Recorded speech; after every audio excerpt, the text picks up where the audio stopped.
ఒకప్పుడు కమెడియన్స్‌గా స్టార్ట్ అయినా కానీ, తర్వాత ఏం చేసినా కానీ ఇండస్ట్రీలోనే ఉండాలి అని అనుకోని, సో, ఒక అంటే మేము ఇది కూడా చేయగలుగుతామని ఒక ట్రేడ్ మార్క్ సెట్ చేసిన పర్సన్ నేనొకటి చెప్తా. వేణుగారు. ఆ! అంటే ఆయనలో ఇది కూడా ఉందా అని జెప్పేసి ఎవరైనా ఎక్స్‌పెక్ట్ చేసారా? ఓ రకంగా ఫస్ట్ అది ఇన్స్పిరేషన్ అండి. Inspiration really bro. అందరికి ఒక అంటే ప్రేక్షకులు కూడా షాక్ అయిపోయారు. ఏంటి ఇది తీసింది వేణుగారా? వేణు అని చెప్పేసి అలా అన్న సందర్భం.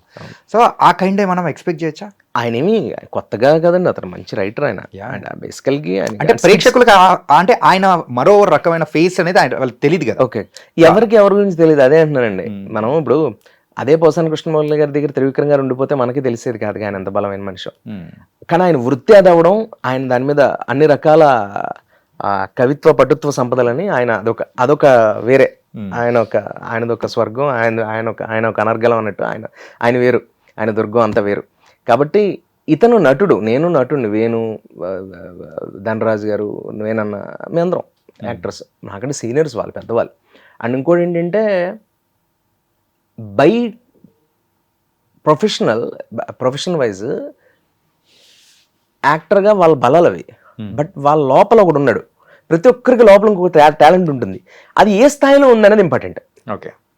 అది ఏ రేంజ్లో ఉందనేది ఇంపార్టెంట్.